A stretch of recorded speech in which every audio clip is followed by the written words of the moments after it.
फिर दिन हुआ पुरानी रात का, करे सौ शुक्र हम खुदा की जात का, खुदा की जात का, नया फिर दिन हुआ।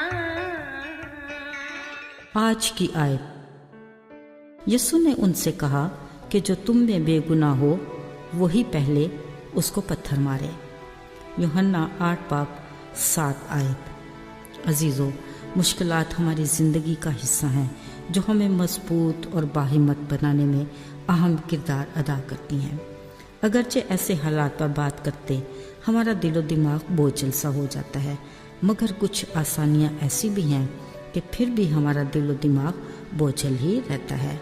मसलन किसी दूसरे की तरफ उंगली उठाना कितना आसान है, मगर अपनी तरफ 3 इशारा करती उंगलियों का बोझ महसूस भी नहीं होता।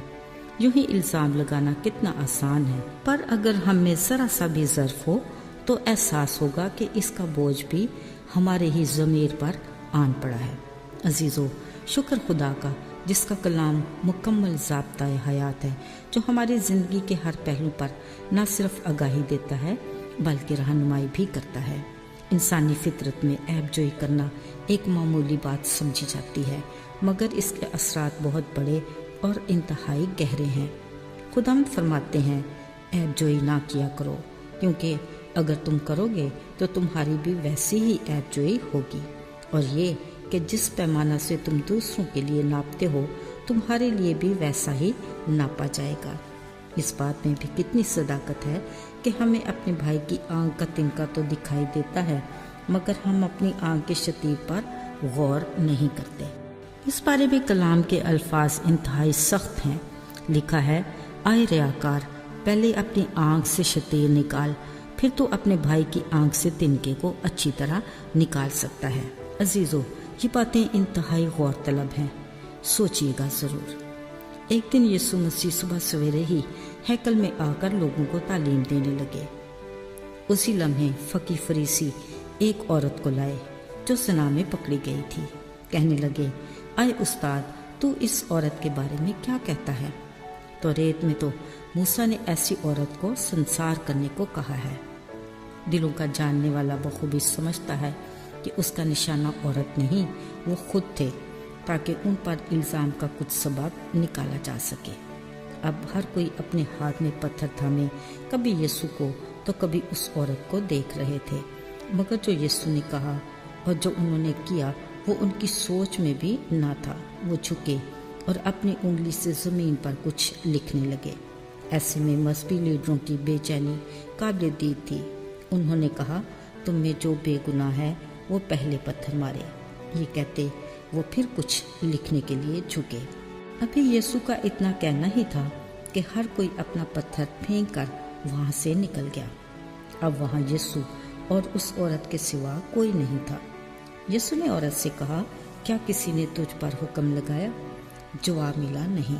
यीशु ने उससे कहा, जा, मैं भी तुझ पर कोई हुक्म नहीं लगाता, सलामत जा, फिर गुनाह ना करना। अजीज़ों, मुश्किल तरीन मुकदमे का आसान तरीन हल। वो मुनसिफ कौन था? यीशु। ये बात नहीं कि गुनाह की कोई सज़ा नहीं, मगर जब गुनाह माफ़ करने का इख्तियार रखने वाला मुआफ़ कर दे तो हमारी क्या औकात। ज़रा सोचिए, अगर हम उस दौर में होते तो यकीनन हाथ में पत्थर लिए हम भी उस भीड़ में ज़रूर ही शामिल होते। खैर, अब के हालात कुछ मुख्तलिफ नहीं। हम आज भी पत्थर उठाए घूमते फिरते हैं।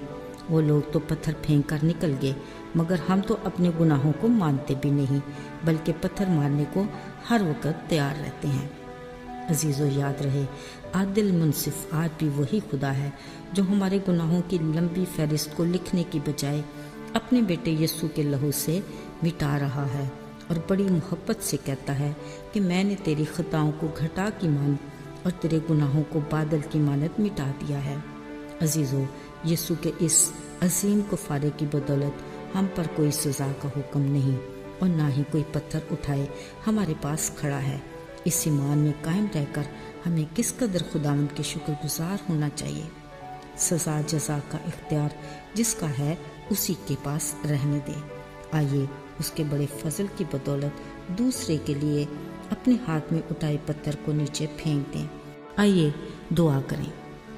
اے خدا، ہم تیرے کس قدر شکر گزار ہیں کہ آج ہم تیرے بیٹے یسوع اور اپنے منجی کے کفارے کی بدولت گناہ کے بوجھ سے آزاد ہیں۔ توفیق عطا کر کہ ہم دوسروں کی عیب جوئی کرنے کی بجائے انہیں بھی تیری مفت نجات کے تحفے اور ہمیشہ کی زندگی کی خوشخبری دیں، تاکہ وہ بھی اپنے گناہ کے بوجھ سے آزاد ہو کر بھرپور روحانی زندگی گزاریں۔ یسوع کے نام سے ہماری شکر گزاری کو قبول کرنا، آمین۔